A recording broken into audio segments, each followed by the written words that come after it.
Well, I did it. I made it onto the Swedish government opinion database of people who has the wrong opinions. Yes, you heard that right. The Swedish government had a database of people with dissident opinions. Let that sink in. Peter Sweden, enemy of the Swedish state. Who would have thought? Well, that is according to the opinion register that the Swedish government institution has been using on the official @Sweden Twitter account to block people with the wrong opinions. They explain the reason for having the list as the following. Quote, approximately 12,000 international and Swedish accounts that engage in baiting, threats, hatred and incitement against immigrants, women and LGBTQ persons, but also against organizations that are committed to human rights. These accounts often have a right-wing extremist and / or a neo-Nazi tendency, and they also incite to violence, unquote. So there you have it.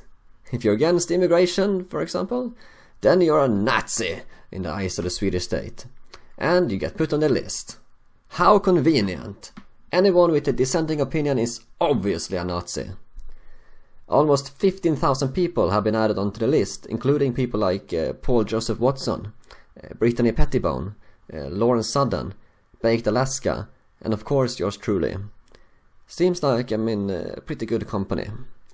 Oh, and even people like Tim Pool is on the list. And he doesn't even have any controversial opinions at all. He's just an independent journalist. Although he recently went to Sweden on a highly publicized trip to investigate the no-go zones, etc. in Sweden.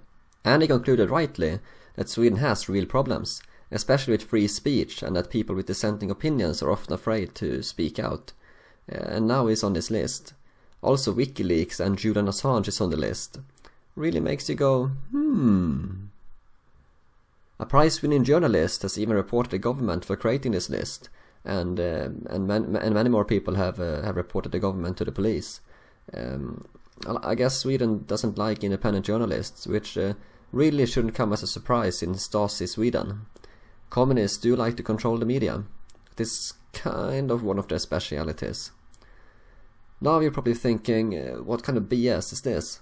The Swedish government registering a list of people with dissident opinions. Isn't Sweden supposed to be a country where people have freedom of opinion? Welcome to Sweden. I've been saying for some time that the Swedish government is bordering on communism. Antifa in Sweden, for example, who have people that are deeply involved in mainstream media in Sweden, have for a long time been creating a very detailed database of people with dissident, right-wing opinions, containing very sensitive personal details. And this they've been doing with mainstream media help. Mainstream media have even used this information that they have gathered to harass private people for having wrong opinions, like wanting to reduce migration. But that a Swedish government institution, which is subordinate to the Swedish Foreign Office actually, this particular institution, now that they're now doing this is very serious. This is Stasi methods, plain and simple. The communist Stasi secret police gathered lists of dissenters just like the Swedish government has done. Okay, Swedish people haven't been thrown into gulags yet, but this is a slippery slope. And this is even more serious when you consider that people have been sent to prison for so-called hate speech in Sweden. And now they're making a database of people they claim are doing this. If you criticize the LGBTQRPIXYZ plus agenda, hate speech! Criticize feminism and SJWs, hate speech! Criticize mass migration, hate speech! You might have seen videos from Sweden like Tim Pool's visit, etc. And one thing everyone notices is that many people are afraid to speak out and want their identities concealed when doing interviews. I think you have to be Swedish to really understand why this is happening. That is because there is a fear in Sweden, a fear of having dissenting opinions, of going against the norm, of going against a state-approved narrative, because they know what can happen. Social consequence, of course, but also from the state. Like getting listed on this opinion database, for example. For many Swedes, if they got on this opinion database that the government has made, they would be terrified. As you know, I have spoken out a lot about the truth about what's happening in Sweden.